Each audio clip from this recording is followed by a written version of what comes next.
So here we are trying to make another video. Um, I don't even know where to start. I'm getting kind of scared, kind of worried.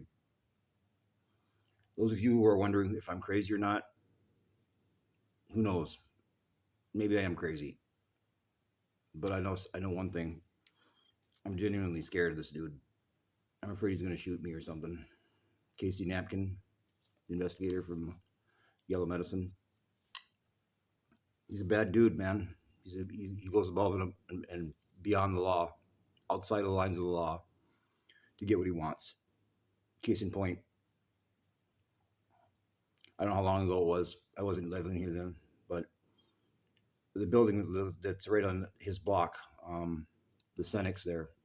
Apparently, he did not like it, did not want it there, and he put up a big fuss with city council, complained about it being um, um, not beneficial for the properties, property values, and lodged all kinds of complaints about it not being safe and all the chemicals, propane, whatever, whatnot, stored there. Excuse me. What did he do when he couldn't get his way going that route? He went and flooded the place, turned the faucets on, and flooded the place, and then it snuck over and did that, and then said, "Look, see, it's an environmental hazard. It's not good for we shouldn't put it there. This is blah blah blah blah blah. Look, they flooded the place. My uncle caught you on camera putting it on there. They're sneaking over there and opening up them faucets. He caught you. I don't know what he did with it, but I found out that he caught you on his cameras at the sale barn, and that Senex building's there now, isn't it? But you were willing to go ahead and flood the place and then lie to city council and lie to the people of Canby, and you did it the whole time. See what I mean? Getting my gist? He really fucking doesn't like me. Why? I don't know. Um, so here's the deal. I'm going past Super Value a few days ago on my bike. My bike I've been riding my bike around here all summer. I'm respectful. I don't speed in town. I I'm respectful. I don't mess around in town. There's too many pedestrians. Plus, why would you want to go fast and race through town? It's asinine. But anyways, I'm going past Super Value, and he's out there tending to his speedometer thing that he puts right around his house, um, telling you how fast you're going or slow down or whatnot. So I go past him, and I turn going up towards St. Leo right there, and I get just past the livestock or the Canby auction house, and I'm approaching, I'm coming up on three cars, and going the speed limit, and the cars are just pulling over for me. So I look back, and here's Casey coming. Must have been 100 miles an hour, maybe more. Lights and sirens. Get this, lights and sirens. So I'm like, wow. I pull over, and I was thinking to myself, this dude's going to shoot you. Because why on earth would he be pulling you over? I'm thinking to myself, he's going to shoot you. So he pulls up. I had my helmet on and my riding coat, so I don't have much of peripheral vision, but I hear the gravel of the truck pull up, and I hear the dispatcher say, "Casey, make sure you got your body camera on." And he's like 10-4, blah blah blah blah. And then, so then he says, "Driver, let me see your hand." Or, "Driver, let me see your hands." So I put my hands up, and I'm just like, was waiting for the gunshot or for whatever, who knows what, because this dude is just, he's willing to do whatever. And um, so I put my hands up, and then he gets out of his car, and I hear him kind of walking up a little bit, and I turn around, and he's just putting his gun away as I turn around, because I'm on the bike, and I can't really turn around. It's not, you can't really see behind you very well. And he broke my rearview mirrors off when he put the tracker on my truck last year, so he snapped it off, and he tipped my bike over in December. when he's putting a damn tracker on my truck, trying to track me GPS style. Anyways, getting off point. So he comes up to me. He's got his gun put away now, and he's got his body camera on down here, down low.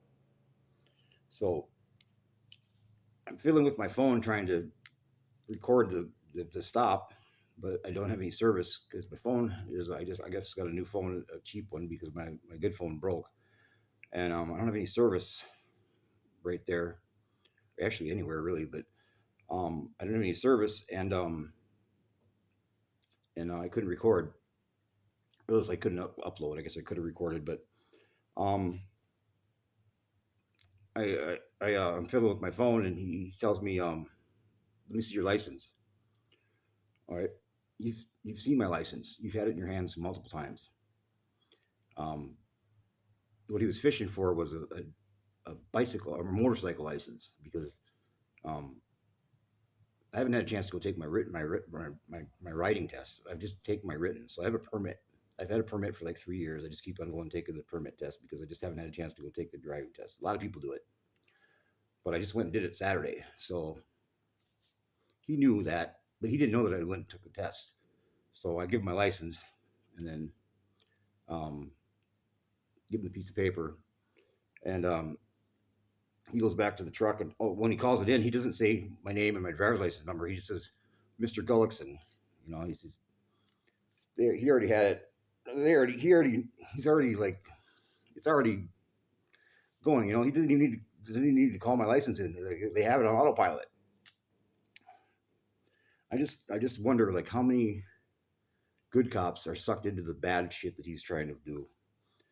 How many good cops are being misled and just going along with it either because they don't want to mess with him, they don't want to have trouble with him, they want to oppose him because he's a snake, or they're bad just like him. Who knows? I just wonder how many and how high it goes. So, anyways, he writes me a ticket for no exhaust on my bike. There's a muffler there. I've been riding all summer long. Same muffler. It has never been a problem with anywhere else. No other cities. No one's ever said anything to me about my exhaust. But he gets out. You damn near split my eardrum. He says, and he jumps out and whatever. Anyways, he writes me a ticket for no exhaust, and then he writes me a ticket for speeding. Mind you, he has no idea how fast I was going because he wasn't there. He had to get into his car, do a U-turn, and catch up to me. I'm going speed limit. I was 2 blocks from my turn. I turned, and I made it only a short way up that road before he, caught up to me. I was probably out of town, maybe half a mile or something. But anyways, it's a speeding ticket too. And then, of course, my insurance is on my phone, and my phone is currently being replaced. So I had no service to show him. But he's seen my insurance card. He knows my expiration dates. I mean, they've pulled me over how many times? They know my expiration dates on my. It hasn't changed. Wrote me a ticket for no insurance, of course. Trying to get my driver's license, whatever. Just trying to make trouble for me, So stay calm. Anyways, I take my tickets and I move on. But not before he notes that he thinks that doesn't think I was signaled and all this kind of stuff, and he just wants to get me so bad. He just can't hardly take it. I asked him point blank, "Who's going to pay for the damages to my home?" You came and tore the shit out of it. I mean, tore the shit out of it. My soffits are broken. Were you digging through my attic? Fell through the ceiling. I don't know what you did, but you broke my soffits on my house. Completely demolished my house. There's videos of that. I showed you how it looked. I asked him, "Who's going to pay for that?" He just looked at me and just looked at me. Didn't answer. Didn't have a question. Couldn't answer me at all.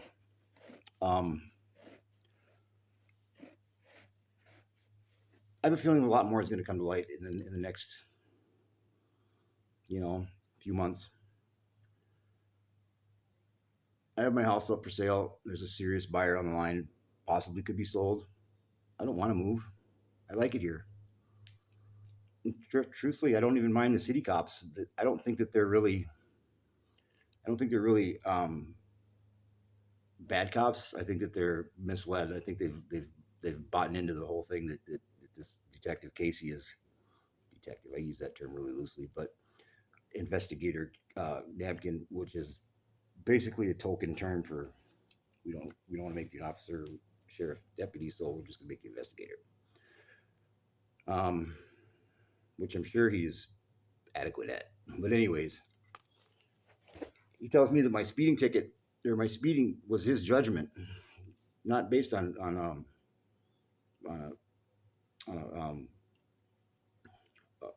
he didn't get me on radar. He said his judgment looked like I was going too fast. Well, your judgment sucks, buddy. Look what you did in my home over a judgment call. You tried to articulate a basis of factual information for search warrants. I don't know how you did it. I don't know how you did it. I guarantee you didn't do it the right way because there's nothing going on here. So, like, how would you ever get evidence of something going wrong so you could get a judge to sign it unless you did something? You won't show me. The search warrant is so vague. It says probable cause exists, so we can just go through your whole car, vehicle, take all your cameras. I had $3,000 worth of cameras around my home. I got the Nest system. It's not cheap. It's $300 a camera. Doorbell, outside camera for the backyard, and another camera that I had in the inside here. Basically, just to for it was one of those Google Nest things, so you can ask it to turn the heat down, or you can lock the front door or whatever. But you took it all. Took it all. So when's it gonna stop? Never. When's it gonna end? Probably when I'm dead. And this is just a if he shoots me or I end up dead in a swamp somewhere, I guarantee you that we need to get an investigation after it because I'm not going to give him any reason to shoot me. And if he's going to try to do something to kill me or to do something to hurt me, then he's going to do it illegally. Everything he's done so far has been illegal and vendetta and retaliation and personal vendetta. All this kind of stuff is all wrapped up into one. He's a dirty cop. He's willing to go outside the law to flood his own block and then blame it on the Senex so that he didn't have to put Senex there. My uncle caught him on film doing that. And then just so happens that right after that, he started harassing my other uncle, threw him against the car and accused him of drinking. He hadn't had a drop. Threw him around, tossed him around, acted like the tough cop that he is.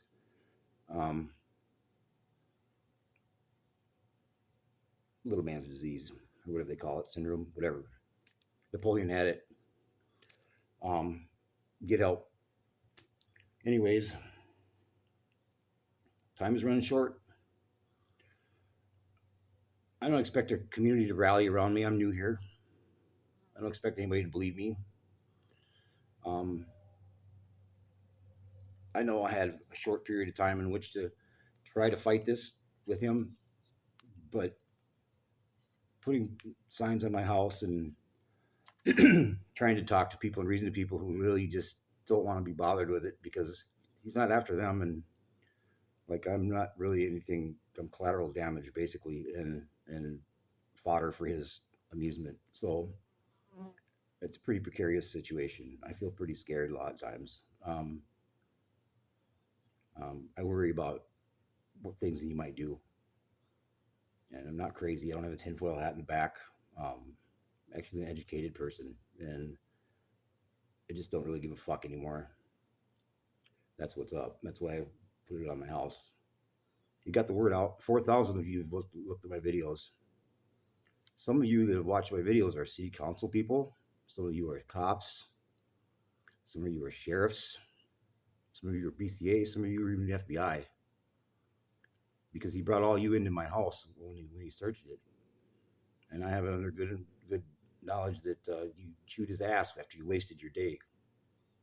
So if you're one of the good eggs out there, a cop, a lawyer, city council person, a mayor, a sheriff even, and you starting to see the light, starting to get a good glimpse of this dude, like, does he need to be in a position of authority over us? flying drones around us, looking at us all the time, taking out personal vendettas, being just generally just authoritarian, like asshole. But he's taken my rights to my privacy, my right to peace of mind, my right to raise my son, my right to buy a house and live in a community, a new community, without having somebody try to go after low hanging fruit. I'm not an angel. If you look into my past, there's some things in there. Yeah, those are old, 20 years old. There hasn't been a meth lab in my life since 2002, and there's barely one then. Sure as fuck are not going to find evidence of something 20 years ago, and I've moved several times and I went to jail for that. It's not happening, man. It hasn't happened since then. It was a big fad back then. It was a popular thing to do that sort of thing back in 2002. Jesse Ventura said it was an epidemic. I did my time. I'm out now. Let me raise my boy in peace. I'm gonna leave. Don't worry. Just don't shoot me. Don't set me up. Don't make up some story when they find me dead in a swamp somewhere. Leave me the fuck alone. Let me live my life. You've bit off more than you can chew with me. I'm not gonna just die. I'm not just gonna go to prison. You know, I'm gonna get a lawyer. I'm gonna beat you at your own game. Because people that break the law to enforce the law are worse than those that just break the law, period. Because we trust you. Our public trust is within you, and you violate every sense of it when you take personal vendettas and use your position of authority to invoke your personal agendas. When you conspire with other agencies to harass me, it's a federal crime.